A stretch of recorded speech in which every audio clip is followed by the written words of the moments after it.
The final list was a testament to a particular kind of order. Honora Clark ran a gloved finger down the column, the kid skin whispering against the heavy cream-laid paper. 247 invitations. Dispatched. 193 replies. Affirmative. Silver, polished. Linens, inspected. The Dowager Duchess, lace, for the brightest train, located and currently airing in the cedar closet of the south-facing suite. It was the last item on her list for the day, a day like all the others she had spent at Blackmore Manor, a relentless chipping away at a mountain of chaos, transforming it into the smooth, inevitable slope of a ducal wedding. She was good at this. It was, after all, her profession. After the unpleasantness, her last posta dismissal, as swift as it was unjust, Honora had reinvented herself. She had taken her skill for quiet organization, her eye for detail, her memory for who was feuding with whom, and turned it into a service. Due for a fee, she would descend upon a great house and orchestrate the most significant of its events, leaving behind only a trail of flawless execution and a discreetly submitted invoice. They called her a facilitator, a social secretary for hire.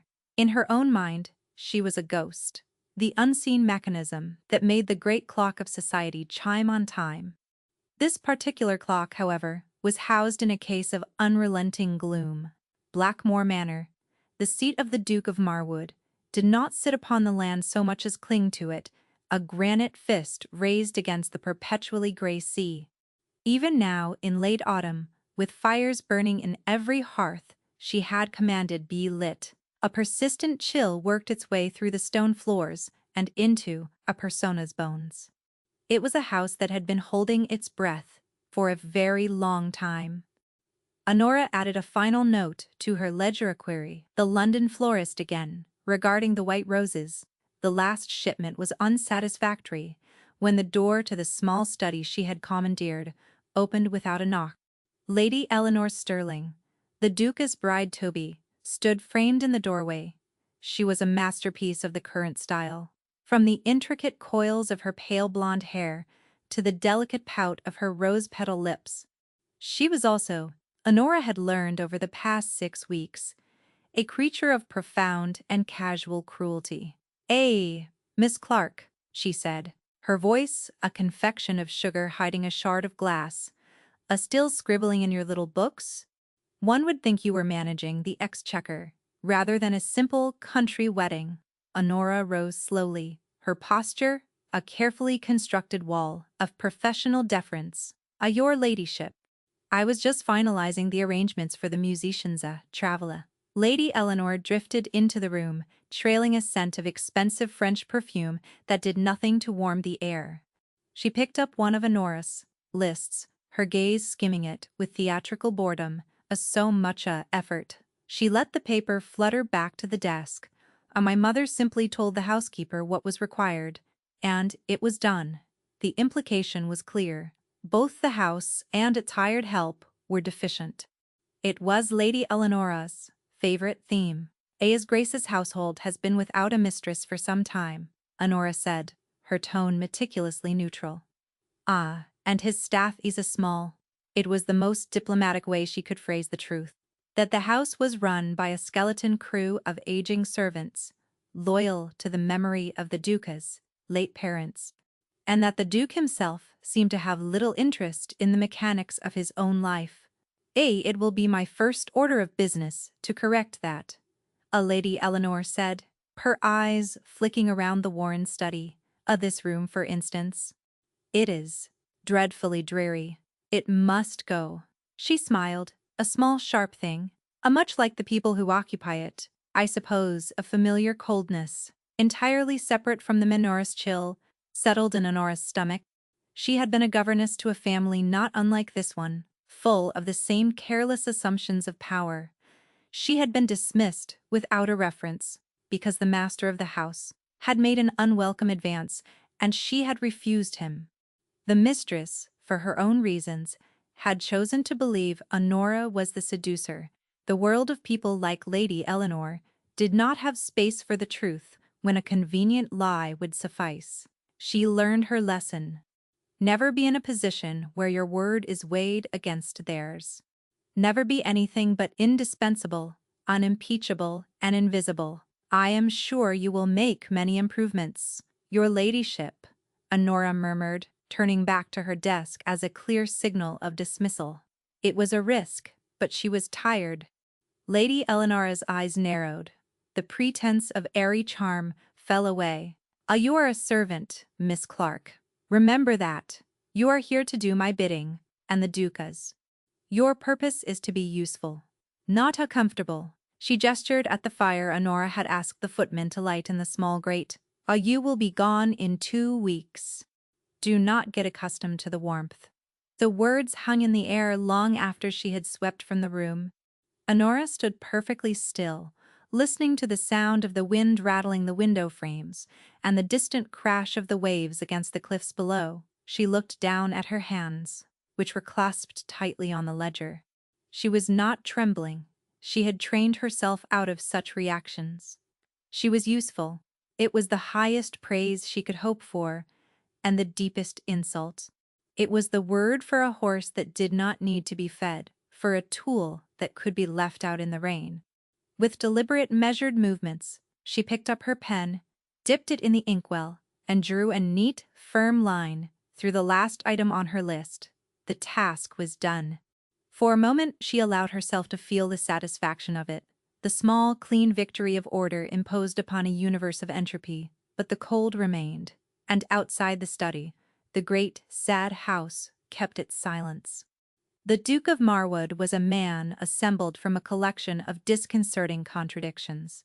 He was, Honora had observed, both the most commanding presence in any room and the most absent. When he entered, conversation did not stop so much as reorient, like iron filings turning towards a magnet. Yet his gaze was often distant, fixed on some middle point in the air, and his contributions to the talk were brief, witty, and designed to deflect. She met him for the first time in his London solicitor's office, a place of dusty leather and the dry scent of aging paper. He had been a late addition to the meeting, striding in while Honora was deep in negotiation with Mr. Pembroke over the budget for champagne. Pembroke, you are a vampire," the Duke had said, his voice a low, pleasant baritone that seemed at odds with his formidable reputation. He did not look at Honora, sucking the joy and the funds for my nuptials before they have even begun. Scepter, Mr. Pembroke, a man who seemed permanently folded in on himself, gave a dry cough. Your Grace, I am merely attempting to preserve your estate from the ravages of enthusiasm. This is Miss Clark. She is to be the facilitator. Only then did the Duca's gaze fall on her. His eyes were a startling clear gray, and they were intensely, unnervingly observant. He took in her plain, but well-made gray traveling dress, the ink smudge on her finger she had failed to scrub away, the worn portfolio at her feet. He noticed everything. Honora had the distinct impression that he had just read the first and last pages of her life story. "A Miss Clark," he said, and the corner of his mouth ticked upward, not quite a smile. "A facilitator? Are you here to facilitate my happiness, or merely to ensure the canaps are not stale?" The question was designed to put her on the back foot. It was a test. Her former employer would have expected a flustered, self-deprecating reply. Honora gave him something else. "My concern, Your Grace," she said, her voice even, is to ensure that on your wedding day you are not troubled by thoughts of Canas at all. My goal is to be so effective that you forget I exist." The flicker of surprise in his gray eyes was her reward. The not quite a smile became something genuine, if fleeting, an admirable ambition. One shared by most of my relations. He turned back to his solicitor. "Give her what she wants, Pembroke. Within reason, I trust a woman who values invisibility. It is a rare and precious quality," and with that, he was gone, leaving behind a faint scent of rain and horse leather, and the lingering echo of his quiet authority. Now at Blackmore, he remained just as elusive. He spent his days closeted in the main library, with piles of books and maps, ostensibly managing his vast and neglected estates. He appeared for dinner, exchanged a few polished, meaningless words with his fiancée, played a distracted game of chess with his younger brother, and then vanished again. He had 3 younger siblings, the unexpected charges that had fallen to him upon their parents' death in a carriage accident 2 years prior. They were the true occupants of the house's silence. There was 17-year-old Arthur, who mirrored the Duke's wit, but sharpened it to a blade of pure cynicism. 15-year-old Clara, who was as pale and silent as a ghost, drifting through the halls with a book always held unread in her hands, who had not spoken a full sentence since the accident, and communicated only through furious glares and the occasional violent slamming of a door. They were, Honora saw, a collection of wounds, and Lady Eleanor treated them like unfortunate furniture that had come with the house. She alternately ignored them or issued sharp, unhelpful commands for them to be more cheerful. Do try to smile, Arthur. It drains the face so to be constantly scowling. Clara, darling, that dress is a fright.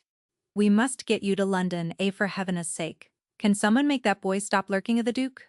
For his part, seemed helpless in the face of their grief. He watched them with a kind of pained bafflement, his wit failing him. His attempts to connect were clumsy, like a man trying to pick up mercury. He would offer Arthur a place on a hunt, not seeing that the boyish anger was too deep for sport. He would bring Clara a new novel, not understanding that her sorrow was not something that could be read away. He would look at Thomas, open his mouth as if to speak, and then close it again, defeated by the Childe's wall of silence. He was marrying Lady Eleanor, Honora had surmised, not for love, but for reinforcement. Her father, Lord Carmere, was a man of immense political and financial influence. The marriage was an alliance, a fortification of the House of Marwood against its own slow decay. Lady Eleanor was to be the new mistress, the one who would bring order and life back to the house, the one who would know what to do with the sad, silent children. It was a terrible miscalculation. Lady Eleanor was not a source of light. She was a vacuum, pulling all warmth and attention towards herself. She would not heal this house. She would gut it and redecorate. Honora's contract was with the Duke's solicitor, but her terms were her own. Before she had even agreed to see the London office, she had sent a letter. It was crisp, professional, and unyielding. She required a private study, however small. She required one servant to be assigned to her for the duration, to run errands and convey messages. She required complete authority over all vendors and household staff pertaining to the wedding arrangements. And most importantly, she required full and transparent access to all accounts, contracts, and settlements connected to the event. The final clause is unusual, Mr. Pembroke had noted, peering at her over his spectacles. Most ladies in your line of work are content to manage the florist bills. Honora had replied calmly, an event of this scale is a complex financial undertaking. Mr. Pembroke, there are contracts for services, deposits, outlays for travel and lodging. To manage it effectively, I must have a complete picture. I do not bargain with half a story, and I do not build a house on a foundation I cannot inspect myself. She had expected resistance. Instead, she saw a flicker of something that looked like respect in the old solicitor's eyes. He had conferred with the Duke, and the terms were granted. That foundation was what she was inspecting now. Late at night in her small, cold study, the rest of the house was asleep. The only sounds were the scratching of her pen and the mournful cry of the wind. The wedding was a week away. The lists were all but complete. The mechanism was running smoothly, yet something nagged at her, a single discordant note in a well-rehearsed symphony. It was in the marriage settlements, a thick sheaf of documents Mr. Pembroke had sent down from London at her request. He had marked them for your information only, but Honora did not believe in information for its own sake. Information was a tool, and she intended to understand it. Most of it was standard, a dry and complicated dance of properties, dowries, and trusts. But one section, pertaining to the management of the Marwood estates in the event of the Duca's incapacitation or prolonged absence, was different. It was dense, convoluted, and it gave an astonishing amount of discretionary power to a board of trustees, a board on which Lady Eleanor's father, Lord Carmere, was to be given the deciding vote. It was presented as a protective measure, a way to ensure the smooth running of the duchy, but the wording was slippery. A prolonged absentia was not defined, a incapacitatio was left dangerously vague. Honora, whose own father had been a country solicitor before he had lost his fortune and his will to live, knew the danger of vague language in a legal document. Vague language was a door left intentionally ajar. Lord Carmere was not merely marrying his daughter to a duke, he was maneuvering for control of the duchy itself. The duke, distracted by grief and the pressures of his title, focused on the big picture of political alliance, seemed to have missed the fine print. Or perhaps he simply did not have the kind of mind that looked for treachery in the mundane. Honora's mind was built for it. It was the legacy of her dismissal, of a life lived on the periphery. She had learned to read the subtext, to see the hidden machinery beneath the polished surface. She drew a clean, sharp line in red ink beneath the offending clause. It was not her place. She was the facilitator. She was hired to arrange a wedding, not to prevent a corporate takeover dressed in silk and orange blossoms. To bring this to the Duca's attention would be to overstep her bounds so dramatically that she might as well set fire to her own contract. It would be to make herself visible in the most dangerous way. Lady Eleanor's words echoed in the silent room. "You are a servant, Miss Clark. Remember that? A servanta's job was to do as she was told, to see nothing, to say nothing." But the Duque's words echoed too, from that first meeting in the dusty London office. "I trust a woman who values invisibility." He had trusted her to be competent and discreet. But had he also unknowingly trusted her to be honorable? Honora stared at the red line on the page. It looked like a drop of blood on the pristine contract, a wound that no one else had seen. She closed the ledger, the sound of the heavy cover shutting echoing the finality of a closing door. She had a choice to make, and she was running out of time. Her first week at Blackmore was a study in resistance. The house itself seemed to resist her efforts, its deep-set gloom swallowing the light from the candles she had placed in the hallways. The staff, led by the formidable housekeeper, Mrs. Menny Gable, treated her with a polite, unyielding suspicion. They had seen governesses and companions come and go, city-bred women who could not withstand the menorah's melancholy or the children's sorrow. They clearly expected Honora to be the next to flee. Honora did not try to charm them. Charm was a currency she did not possess and did not trust. Instead, she used competence. She learned their names. She memorized the complex unwritten map of the menorah's passageways. She never gave an order without a pleasa and never failed to notice a task well done. She worked from dawn until long after the last lamp was extinguished, her lists growing, her ledgers filling, her quiet presence becoming a fact of the house, like the sea fog or the cry of the gulls. The children were a fortress of their own. Arthur met her attempts at polite conversation with a barrage of witty, cutting remarks. Clara simply vanished whenever she entered a room. And Tomasa Thomas watched. From the top of the grand staircase, from the shadows of the long gallery, his dark, furious eyes followed her. He was the house's silent sentinel, its wounded heart. Lady Eleanor, meanwhile, was a source of constant low-grade friction. She would countermand Honora's instructions to the staff, only to complain when the results were chaotic.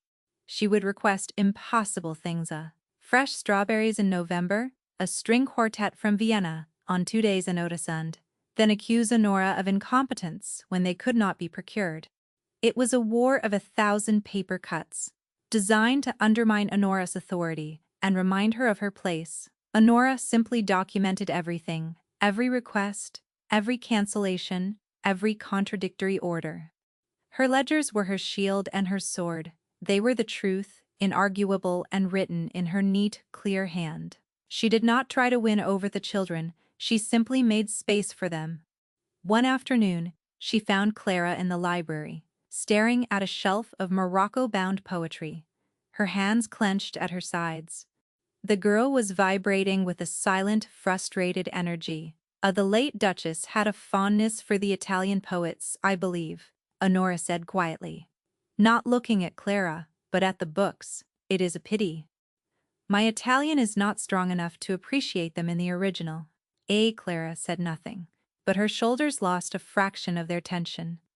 Did, however, bring a few books of my own, Honora continued, moving to a small, neglected table by the window.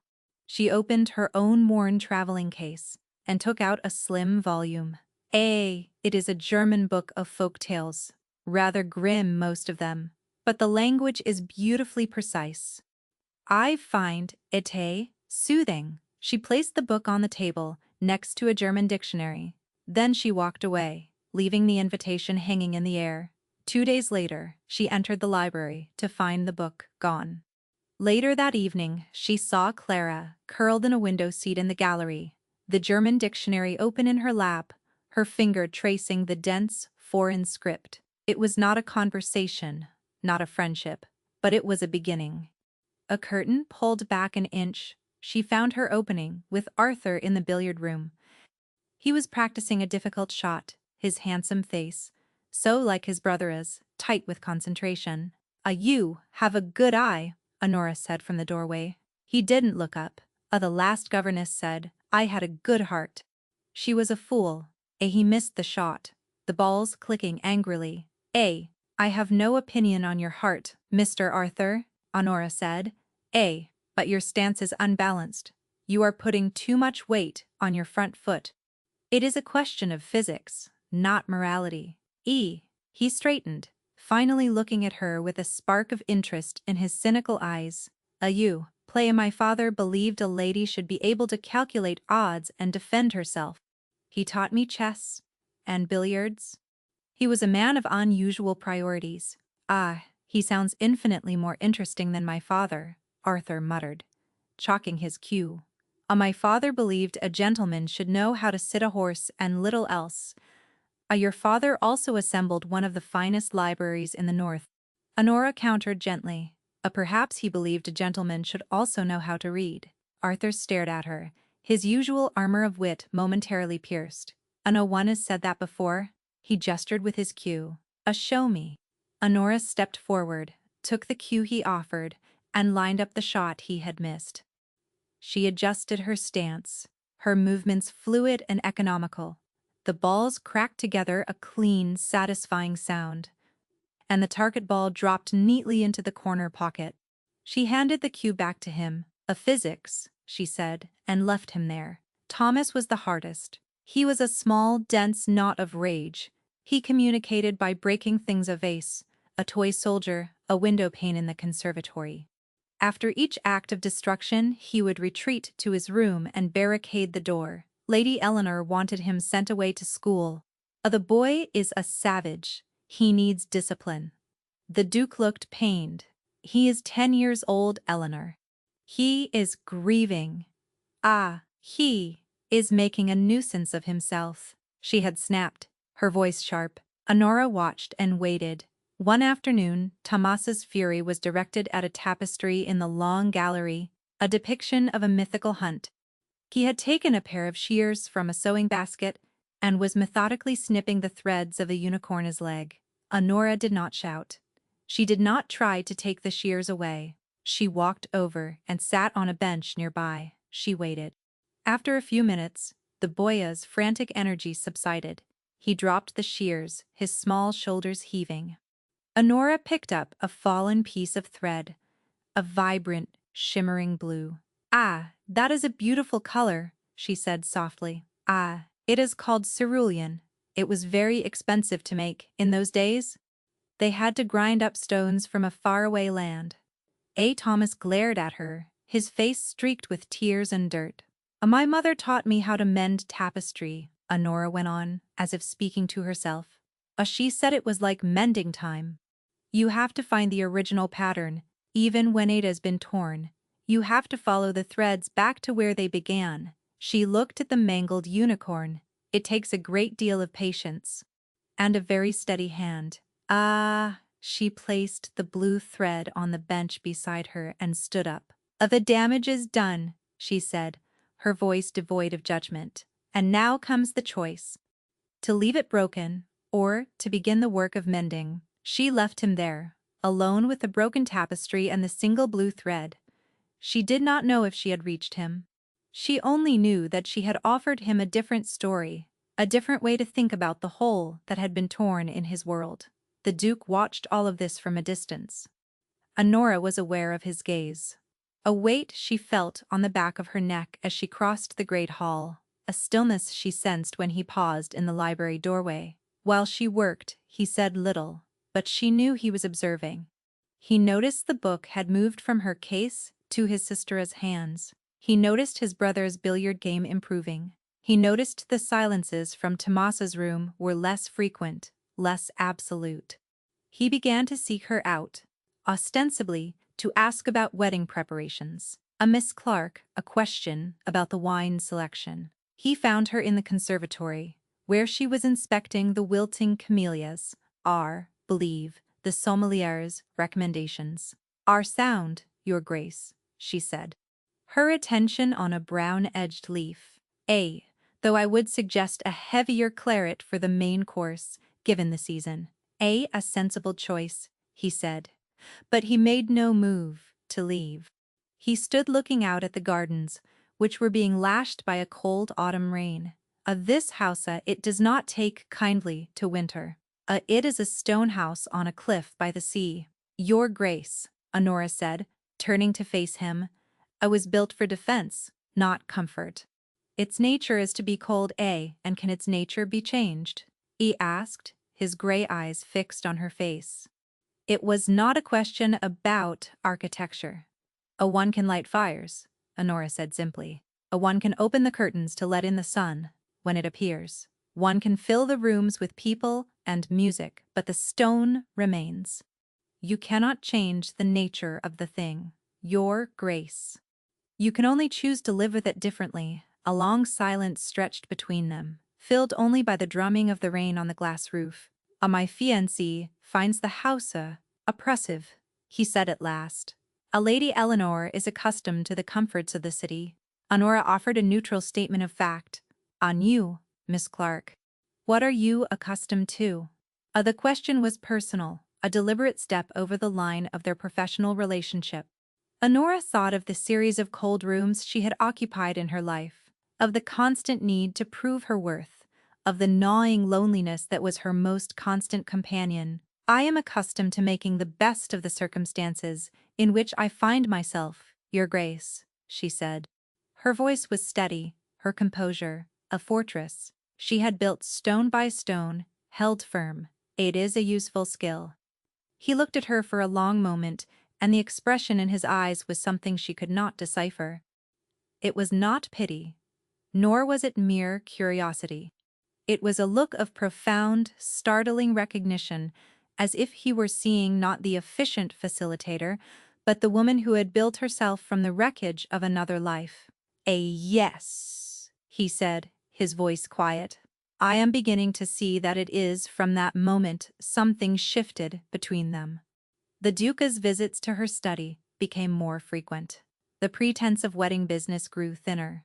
He would bring her a book he thought she might enjoy, or ask her opinion on a matter of estate management that had nothing to do with the nuptials.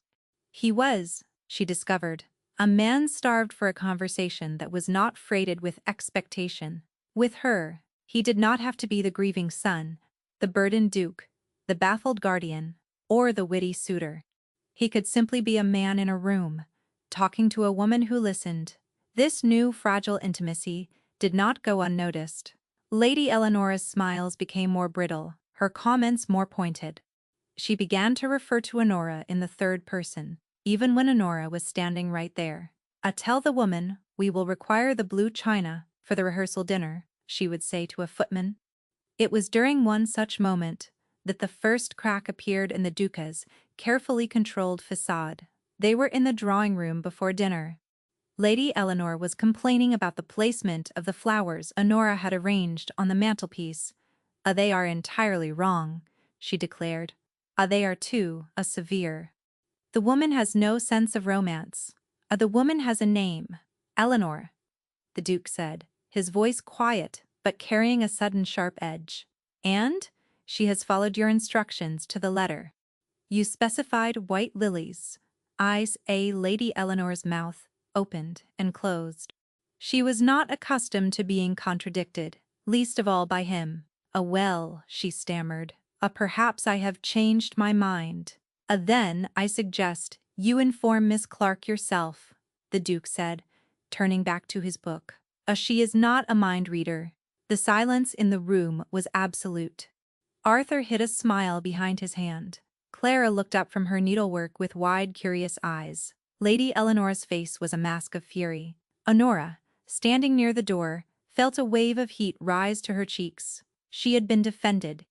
Publicly, it was a feeling so unfamiliar, she did not know what to do with it. She slipped out of the room before anyone could see her confusion.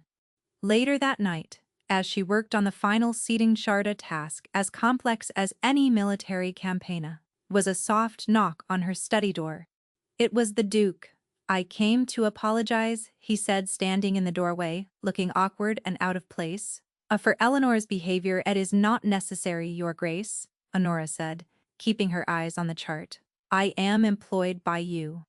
Your fiancé is under no obligation to be courteous to me." "That is not true," he said, stepping into the room. "A common decency is always an obligation." He looked tired, the lines around his eyes deeper than usual. She is anxious about the wedding." It was a weak excuse, and they both knew it.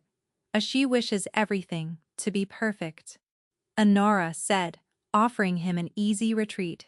No," he said, with a sudden, startling honesty. That is not it. She wishes to be the center of a perfect world. And this world," he gestured vaguely at the stone walls around them, "is stubbornly imperfect." He looked at the complex web of names on her chart. "And you are trying to impose order on it. It is my job, Your Grace. But you see the futility of it, don't it you?" He pressed his voice low. "You arrange the names. But the people remain themselves. You cannot change their nature." He was echoing her own words back to her. No," Honora admitted softly. One cannot. I made a bargain, Miss Clark," he said, and he sounded profoundly weary. "I bargained away my future for the sake of this house, for my family.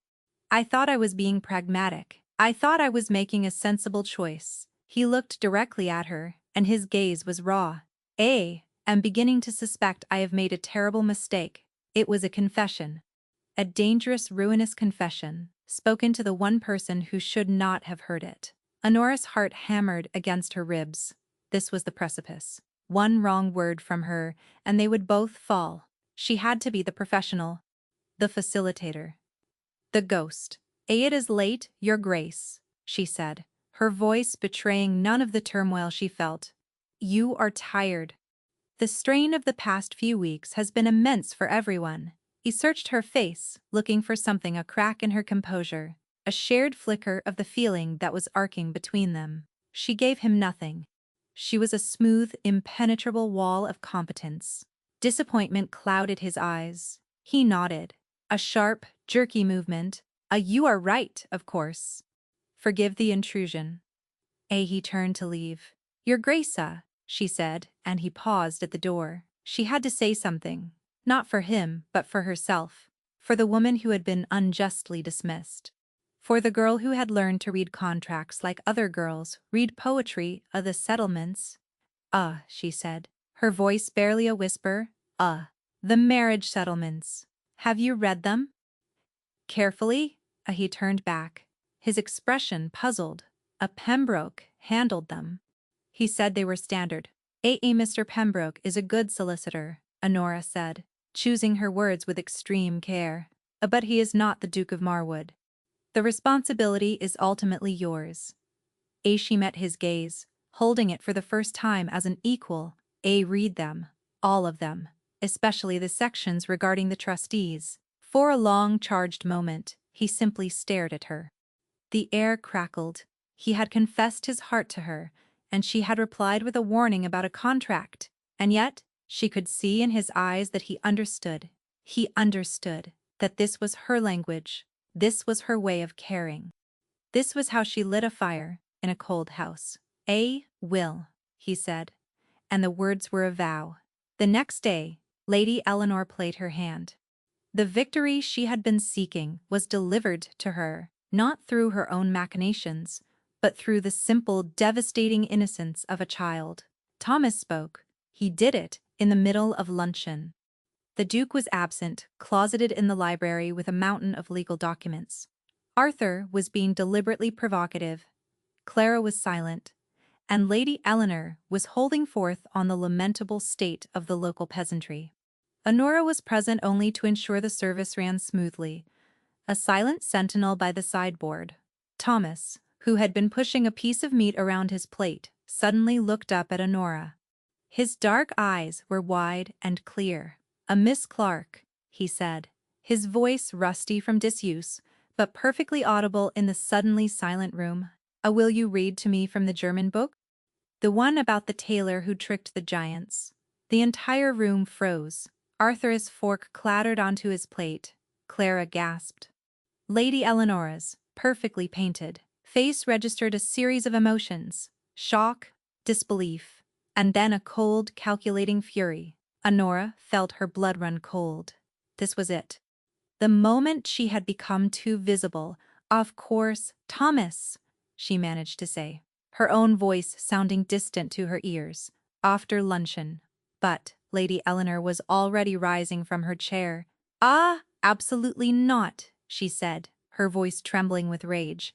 "Ah, I will not have this servant ingratiating herself with the children, turning them against me." "Ah, she did nothing of the sort," Arthur shot back, finding his voice. "Ah, she's the only one who's been kind to him."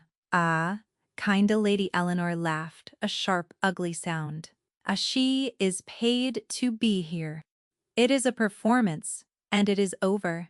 She turned her venomous gaze on Honora. You are dismissed. Pack your things. I want you out of this house by tea time." The authority was not hers to wield. Not yet. But in the Duke's absence, her word was law. The servants looked at the floor. Arthur started to protest, but his fiancée cut him off. "I do not think your brother will protect you," she hissed at Honora. He is a fool, but he is not so foolish as to choose a paid companion over his future wife, over the alliance that will save this bankrupt estate." She had said too much. The word "a bankrupta" hung in the air, ugly and raw. Honora did not flinch. She did not argue. She had seen this play before, and she knew her part. She gave a slight, formal bow. "As you wish, your ladyship." She turned and walked from the room, her back straight, her head held high. She did not run. She did not look back. She could feel Tomas's devastated eyes on her, a physical weight. But to show any emotion now would be to give Lady Eleanor another weapon to use against her. She packed her single trunk with the same methodical efficiency she had applied to every other task in this house. Each dress folded, each book placed, each ledger wrapped in protective oilskin. It did not take long. She had not allowed herself to accumulate possessions, to put down roots of any kind. She was a ghost, and ghosts travel light. As she was closing the lid of her trunk, there was a frantic knock at her door. It was Clara, her face pale and tear-stained. In her hands, she clutched the German grammar book. "You cannot go." She whispered, her voice choked. It is not fair. A fairness has very little to do with it, I am afraid," Honora said gently, taking the book from her and placing it in her hands. Keep this. You are making excellent progress." But Tomasa Clara's voice broke. He just found his voice. "You cannot leave him now. The Duke will take care of him," Honora said, though the words tasted like ash in her mouth. He doesn't know how," Clara cried. "He tries, but he doesn't see. Not like you do. You see us. Chess. The simple truth of the statement was a knife in Honora's heart. She had tried so hard to remain invisible, and yet these wounded children had seen her more clearly than anyone. Your brother is a good man, Clara," Honora said, her voice thick with an emotion she could not suppress. He is learning. You must help him. She squeezed the girl's hand. Be brave, She left Clara standing in the hallway and made her way down the grand staircase for the last time. Her trunk had already been taken down by a grim-faced footman. The carriage that had been ordered to take her to the village inn was waiting. As she stepped out into the cold, wind-swept courtyard, the Duke appeared. He must have run from the library. His hair was disheveled, his coat unbuttoned, and in his hand he clutched the sheaf of marriage settlements, Honora's red line a stark wound on the top page. "Oh, what is this?" he demanded, his voice rough. They told me you were leaving."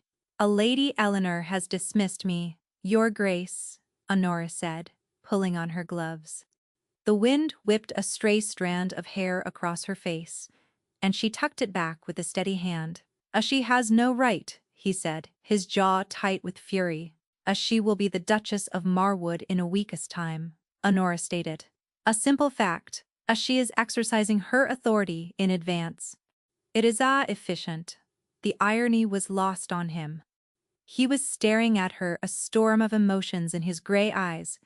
Anger, confusion, and something else, something that looked terrifyingly like despair. You cannot go," he said, his voice dropping. "I need you." It was the half-confession, the pressured plea she had been dreading and longing for. But the context was all wrong. He needed her, like a tool, like a facilitator. For what, Your Grace?" she asked, her voice quiet but firm. To finish the seating chart. I assure you it is complete, to manage your household. You will have a duchess for that. To read your contracts for you?" She gestured to the papers in his hand. You seem to have managed that yourself." Each word was a carefully placed stone, rebuilding the wall between them. She could not afford to believe he meant anything more. Hope was a luxury she had long since given up. That's not what I mean," he said, taking a step closer. The wind howled around them, pressing her skirts against her. Honora, he used her given name. It felt like a brand on her skin. My name is Miss Clark," she said, the coldness in her own voice surprising her. And I am a professional. My work here is done." Lady Eleanor has made her position clear. To remain now would be to compromise my own professional integrity. It was a lie. Her integrity was the very thing that had gotten her into this mess. But it was the only shield she had. Damn your integrity," he said, his voice raw, "and damn the consequences. I am asking you to stay." The carriage driver coughed discreetly. The footman shifted his weight. They were a spectacle. The Duke and the dismissed servant, arguing in the courtyard like lovers in a cheap play. She had to end this. Cannot. She said, her voice final. She turned and walked to the waiting carriage, her steps even, her back straight. She did not look back. She could not. If she did, she knew she would break. She climbed into the carriage and pulled the door shut herself as it began to move. She risked a single glance through the window. The Duke was still standing there, the papers fluttering in his hand, the wind tearing at his coat. He looked lost, a solitary figure against the vast, gray emptiness of his ancestral home. He looked for the first time since she had met him, utterly and completely alone. The day of the wedding dawned gray and sullen. The sky, the color of unpolished pewter. A fine misting rain, more sea spray than weather, coated the windows of the small room Honora had taken at the King's Head Inn in the village. The ceremony was scheduled for 11 o'clock at the ancient parish church. It was now 9. Honora had spent 2 days in this room, a self-imposed prison. She had told herself she was being professional, waiting to ensure her final payment was delivered before she took the mail coach back to London. But she was not waiting for money, she was waiting for an ending. She could not leave until she knew the bargain had been sealed, the mistake made permanent. Only then, she felt, could she truly let it go. A knock at her door made her jump. It would be the boy from the inn with her breakfast. She called for him to enter, but it was not the boy. It was Mr. Pembroke, the Duca's solicitor, looking even more folded in on himself than usual. He held his hat in his hands, and his face was etched with a deep and profound weariness. Miss Clark, he said, his voice a dry rustle. May I have a word? Honora's heart began to pound a slow, heavy rhythm against her ribs. Mr. Pembroke. This is a surprise. She gestured to the single chair in the room. Please. He ignored the chair, choosing to stand by the window, staring out at the damp slate roofs of the village. I have been dispatched by His Grace. The wedding, Honora began, her voice tight. There will be no wedding, Mr. Pembroke said flatly. The words dropped into the quiet room like stones into a deep well. Honora sank onto the edge of her bed, her legs suddenly refusing to support her.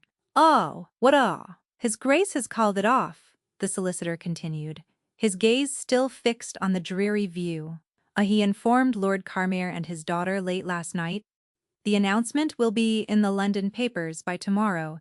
It is a cataclysm. Honora could not speak. She could only stare at the solicitor's stooped back, the room seeming to tilt around her. A Lord Carmere is threatening legal action.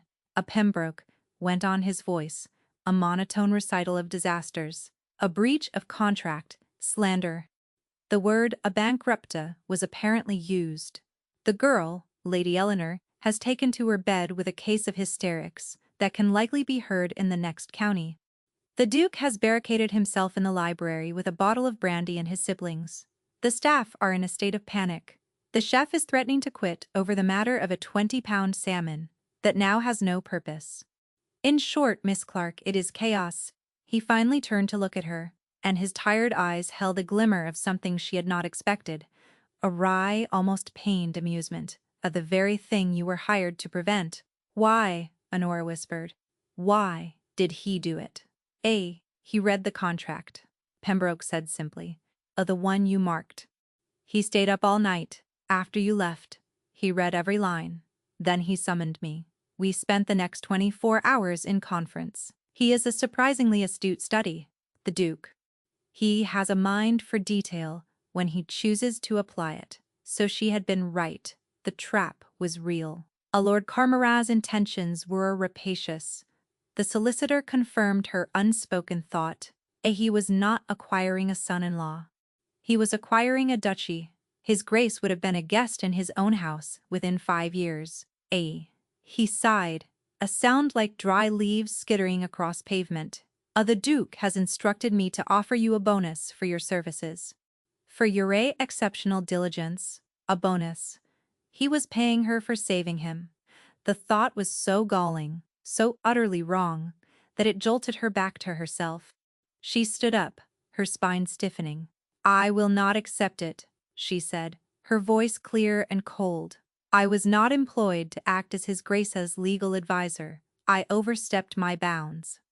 The fact that my suspicions proved correct is immaterial. He said you would say that. Pembroke noted, a faint smile touching his lips. He also instructed me to tell you that he did not, in fact, call off the wedding because of the contract. Honora frowned. Don't understand. The contract was the justification. The solicitor said. The casus belli, if you will. It provided the necessary ammunition to win the war with Lord Carmere. But it was not the cause. The cause, Miss Clarka. He paused, looking at her with a new, searching intensity. The cause was you. That is absurd, Honora said, shaking her head. He barely knows me, does he? Pembroke countered. He knows you are the only person who could make his sister read again. He knows you are the only one who could teach his brother a lesson in humility. He knows you are the one who gave his youngest brother back his voice. He knows that you saw the trap that he, and I am ashamed to admit, did not. In 6 weeks, Miss Clark, he has come to know the substance of you better than he has known his own fiancée in 2 years. The solicitor took a step closer. The Duke is a proud man. He has been hiding behind his grief and his wit for too long. But he is not a fool. He realized he was about to marry the wrong woman. He was about to tether his life and the lives of his siblings to a woman of spectacular beauty and absolutely no heart. When a woman of quiet competence and immense heart was packing her trunk in his own hallway, he was laying the Duca's soul bare for her, and it was more than Honora could bear. She turned away, wrapping her arms around herself. "Oh, why are you telling me this?" she asked the windowpane. Because he cannot," Pembroke said.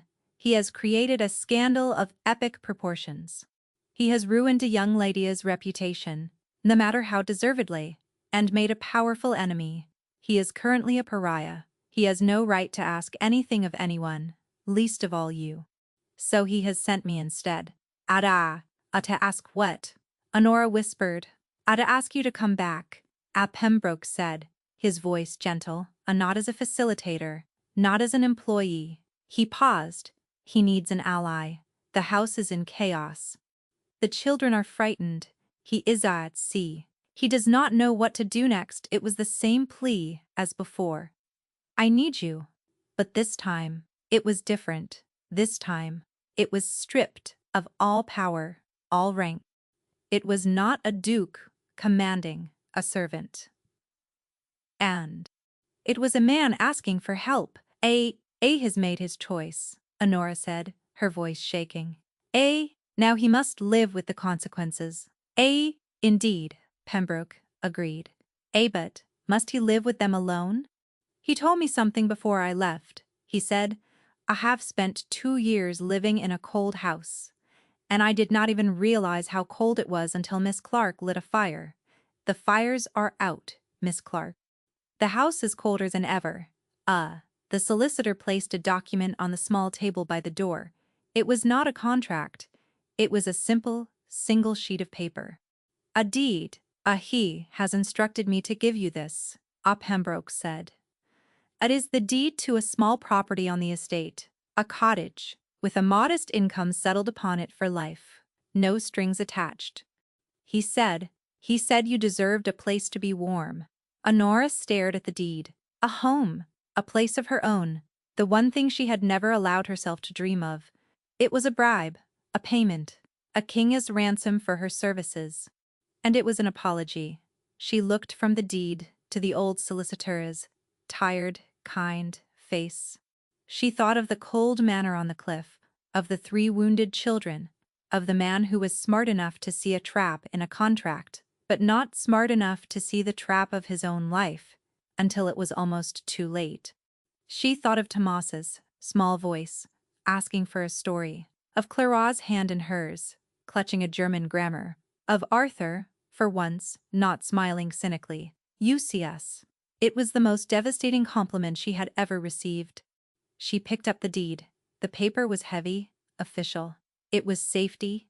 It was security. It was everything she had ever fought for. She held it for a moment. Then, with a steady hand, she tore it in half. Mr. Pembroke's eyes widened in shock. "Please inform His Grace," Honora said, her voice clear and strong, "that I do not accept payment for acts of common decency. And I do not require a cottage she." She looked the solicitor directly in the eye. "I am returning to the manor. There is a 20-pound salmon that requires my attention." The great hall of Blackmore Manor was a tableau of defeated festivity. Garlands of evergreen, intended for the wedding breakfast, drooped from the walls. Crates of champagne sat unopened. The staff moved in hushed, bewildered clusters, unsure of what to do, now that their purpose had been so spectacularly revoked. When Honora walked through the main doors, a collective gasp went through the hall. Mrs. Pond and Spawn. Gable, the housekeeper, stepped forward, her face a mixture of disbelief and relief. Miss Clark," she breathed. "You have come back. There is work to be done, Mrs. Gable," Honora said, untying the ribbons of her bonnet. Her voice rang with an authority that was entirely new. It was not the authority of a hired facilitator. It was the authority of a woman who knew her own mind. First, we will have a meal served for the staff. A proper one, with the good wine. They have worked hard, and they deserve it. Second, I want an inventory of all the perishable food. We will distribute it to the village tomorrow. Nothing is to be wasted. Third, the decorations are to be taken down and stored.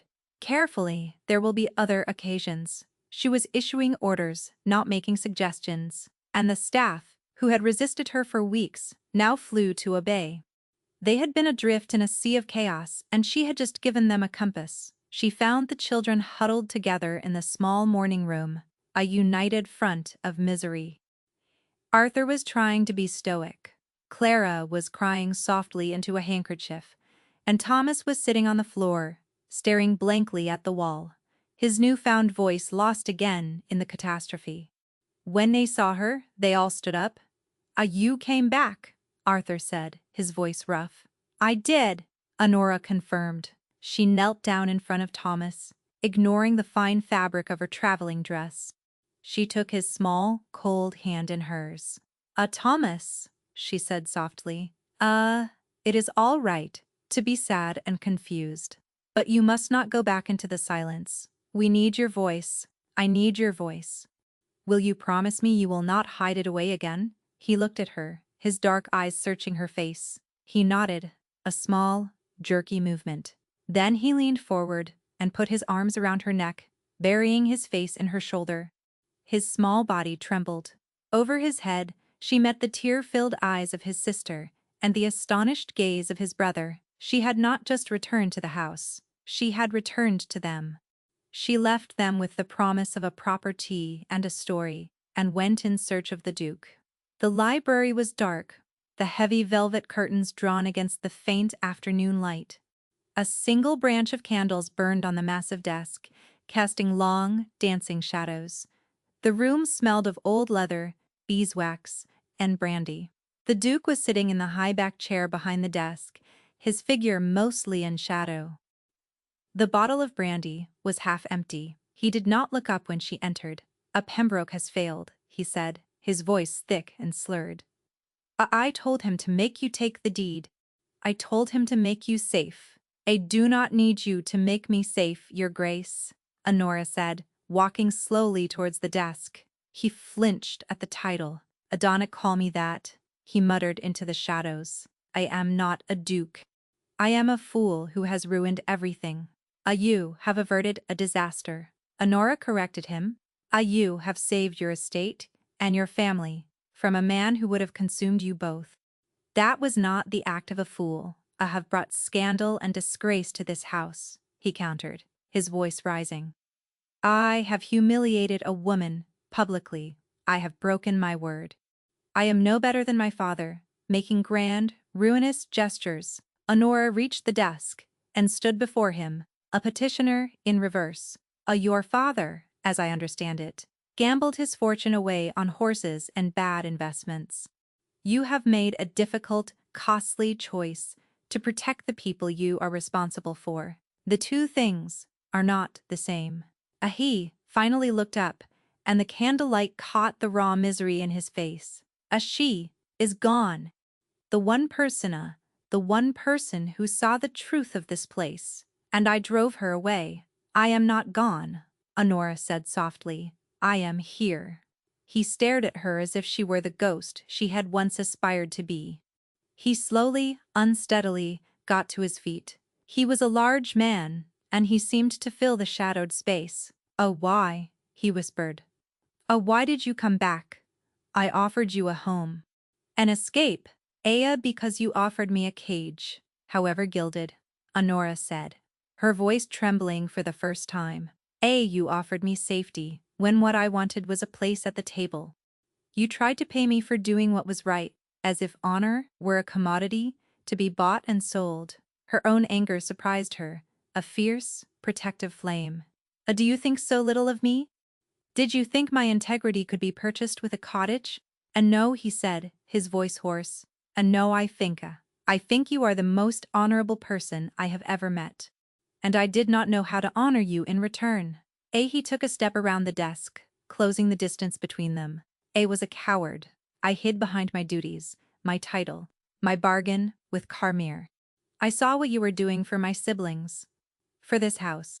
I saw you lighting fires in the cold rooms of our lives, and instead of helping you, I simply stood by and warmed my hands. He was standing so close now, she could feel the heat from his body. The smell of brandy was mingled with the clean, rainy scent she associated with him. When Eleanor dismissed you, he continued, his voice dropping to a raw whisper, a part of me had been amputated. The part that could still see a way forward. The part that knew the difference between a contract and a commitment. The part that was beginning to hope. A hope is a dangerous thing, Your Grace, she breathed, her heart hammering. Frederick, he said, his voice cracking. My name is Frederick. He reached out his hand, hesitating for a moment before his fingers gently, reverently touched her cheek. His thumb stroked away a tear she hadn't even realized had fallen. I am not asking for your forgiveness. I have not earned it. I am not asking for your love. I do not deserve it. I am asking for your partnership. This house, these children, this broken mana, we are in need of mending, and you, Honora Clark, are the finest mender I have ever seen, as she closed her eyes, leaning into his touch. It was not the touch of a master to a servant, or a duke to a commoner. It was the touch of a man who was lost, asking for a map. Oh, what are you asking, Frederick? She whispered, her voice barely audible. I am asking you to help me run this house, he said. As my equal, I am asking you to help me raise these children as their guardian. I am asking you to stand with me against the scandal and the gossip and the cold. As my ally, he took a ragged breath. And when this is all over, when the dust has settled and the world has moved on, if you are still here, I will ask you to be my wife. A proposal made, not in a solicitor's office or in a fit of desperation, but here, in the heart of our home. That is the bargain I wish to make. She opened her eyes. The misery was gone from his face, replaced by a desperate, vulnerable hope that mirrored her own. He was not offering her a contract. He was offering her a choice, a future. She thought of the torn deed, the empty cottage, the lonely safety. Then she thought of the fire in the grate, the feel of Tomas's small arms around her neck, the clean, satisfying click of the billiard balls, the weight of the German grammar in her hands. She raised her hand and placed it over his, pressing his palm more firmly against her cheek. There are conditions, she said, her voice regaining its strength, its familiar note of quiet authority.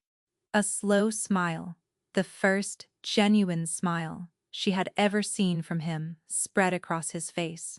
It was like the sun breaking through the clouds. Of course there are, he said. I would expect nothing less. The months that followed were not easy. The scandal was as epic as Mr. Pembroke had predicted. Lord Carmere made good on his threats, and the legal battles were protracted and ugly. Lady Eleanor's name was whispered in every drawing-room in London, inextricably linked with Honora's. The story twisted in the telling, casting Honora as a scheming adventuress, a siren who had lured the Duke to his ruin. But the Duke of Frederica was unmovable.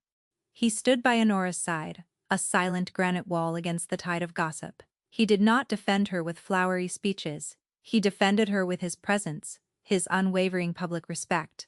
When a particularly vicious caricature of her appeared in a satirical paper, he bought the entire print run and had it burned. When an old acquaintance made a sly remark at his club, he ended a 20-year friendship with a single, cold look. Honora, for her part, ignored the society pages. She had more important work to do. She had a house to run, an estate to manage, and a family to heal. She became the quiet center of Blackmore Manor, the still point around which the chaotic world of the Marwoods began to turn. With Frederick and Mr. Pembroke, she went through the estate accounts, finding not just Carmaria's intended encroachments, but years of mismanagement and neglect. Her methodical mind, which had once organized seating charts, now reorganized crop rotations and rent rolls. The tenants, accustomed to a distant, indifferent landlord, found themselves dealing with a woman who listened to their concerns, understood their books, and argued for them with the ferocity of a mother bear. She taught Arthur how to manage the estate's finances, channeling his cynical intelligence into productive work. She discovered that Clara had a gift for botany, and together they resurrected the abandoned conservatory, filling it with life and color. And she read to Thomas every single night, from the German Book of Folk Tales and 100 others besides, his voice growing stronger and more confident with each passing chapter. The house itself began to change. Honora threw open the curtains, letting the pale northern light flood the dark corridors. She filled the rooms with flowers from the reviving gardens. The fires were always lit, the chill held at bay. The sound of Lovdre Arthur's witty, Clara's shy, Tomasa's delighted began to echo in the halls where silence had once reigned. The ghost of grief did not vanish, but it learned to live alongside joy. The late Duchess portrait still hung in the gallery, but now Clara would sometimes place a fresh flower on the table beneath it. Frederick worked alongside her, his partner in all things. He shed the skin of the witty, detached duke and became the master of his own house. He learned the names of his Tenenza children. He learned how to talk to his siblings, not as a guardian, but as a brother. He learned how to listen, not just to Honora's words, but to the silences between them. Their own relationship grew slowly, quietly, in the shared space of their work. It was built in the late hours spent over ledgers, in the shared glances across a dinner table, in the comfortable silence of two people reading in the same room. It was in the way he brought her a shawl when the evening grew cold, and the way she knew exactly how he took his tea. One evening, in early spring, nearly a year after the wedding that never was, they were walking on the cliffs above the sea. The wind was gentle, carrying the scent of salt and new grass. The legal battles were over. The estate was solvent. The house was at peace. The world has moved on, Frederick said, his voice quiet. He stopped and turned to face her. Honora's heart began to beat a little faster. So it has. You are still here, he said, a statement of profound wonder. I am, she said. He took her hands in his. They were no longer the smooth-gloved hands of a facilitator, but the capable hands of the mistress of a great estate. I made you a promise, Honora. I said that, when the dust settled, I would ask you properly. He got down on one knee, there on the windswept cliff edge, the Duke of Marwood kneeling to the woman the world had once dismissed as a servant. Honora Clark, he said, his voice thick with emotion. You have mended my house, you have mended my family, and you have mended my heart. You are the most competent, the most honorable, and the most beautiful woman I have ever known. Will you do me the extraordinary honor of becoming my wife? Tears streamed down Honora's face, but they were tears of joy, hot and cleansing. She looked at this man, her partner, her friend, her love. She thought of the cold, frightened woman who had arrived at Blackmore a lifetime ago, armed only with her ledgers and her pride. She had been hired to arrange a wedding. She had done her job so well, she had made herself indispensable. Not just to the house, but to its heart. Yes, she said, her voice ringing out over the sound of the sea. Yes, Frederick. Of course, yes. He rose and kissed her, a kiss that was not about passion or desperation, but about a deep and abiding peace. It was a kiss that tasted of salt and wind and the promise of 1,000 shared tomorrows. That night, as the new true Duchess of Marwood lay beside her husband, a final thought drifted through her mind. Lady Eleanor had told her not to get accustomed to the warmth, for she would be gone in 2 weeks. The joke, she thought with a quiet, deep satisfaction, was that she had been wrong. She stayed.